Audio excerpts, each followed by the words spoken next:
I can't pinpoint the exact moment in my life where I transformed into a mama's little girl from a daddy's little girl. But I can recall the very day that transformation began.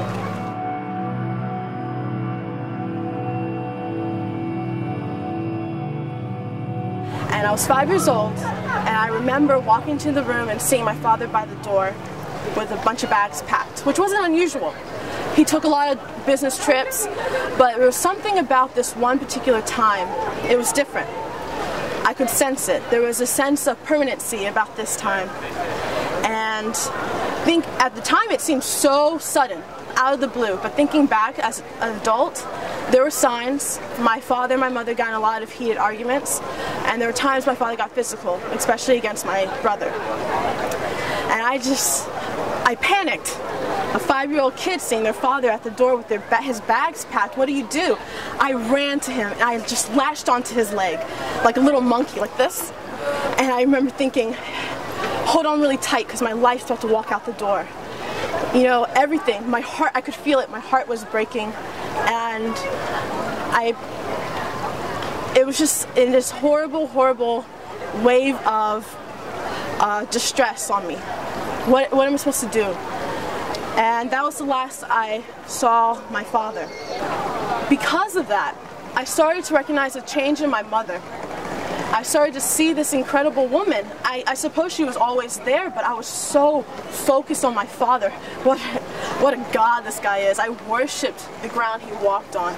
I never noticed how strong this other parent was, who was basically the glue that held our family together. And she was just so resilient. And the perfect example was the winter after my father left. We had a lot of trouble making ends meet. And so that winter, which was one of the coldest in South Carolina, we had no heat, no electricity. It actually got so cold, the waters in the pipes froze, so we had no running water. And I recall that I would have to take showers, me and my little sister in our one-pieces, in the dead of winter, outside with a hose. And when I asked my mom, you know, why is it so cold out? Why are we eating cold soup for dinner? She told me, we're camping, pretend we're camping. Only a mother's love can make something like that a fond memory.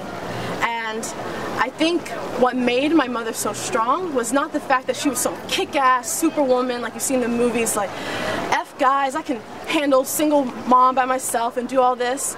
It was because she was so human. She had this incredible way when she cried. She was just so beautiful and so strong. And we got very, very close. And as I got older, she thought it was really important that I know of the other women in my family who suffered, usually at the hands of a man, but also sacrificed everything for their children. And she thought it was just really important that I understand that these women basically played martyr to my life, so I could be standing here today. And I started thinking about all the people in the world who either don't have that strong pillar of strength that I had in my mother, or who just never got a chance to see that they themselves were strong people. And it made me think of the story of a girl named Renee. I never met Renee, but I've heard her story and I've told her story several times. She's a 13-year-old girl from Oakland.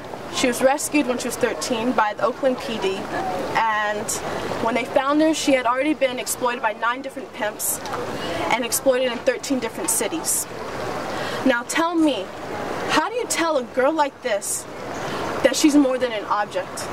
How do you tell a girl like this, who for years has been told she's shit, that she's a whore, a slut, a bad girl, she's a societal problem that needs to be eradicated? How do you get this girl to believe that she, just because of the fact that she's a survivor, that she has survived and that she continues to survive this very day, that she is a strong, incredibly beautiful woman, and that her dreams are important and she can make them a reality?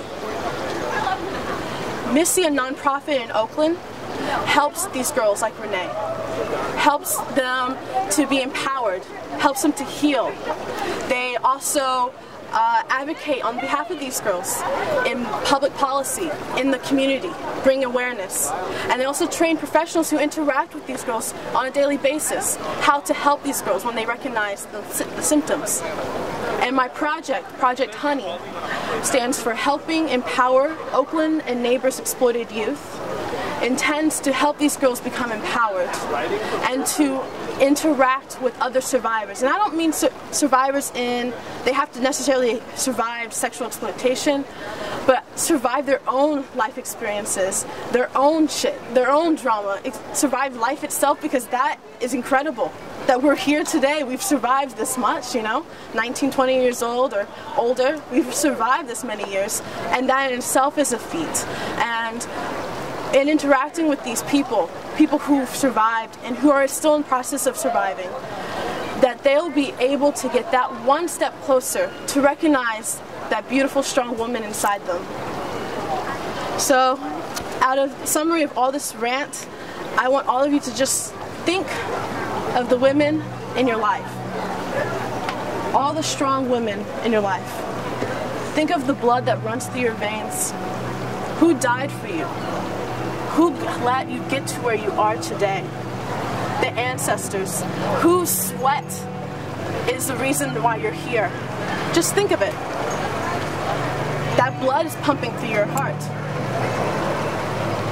And just recognize them.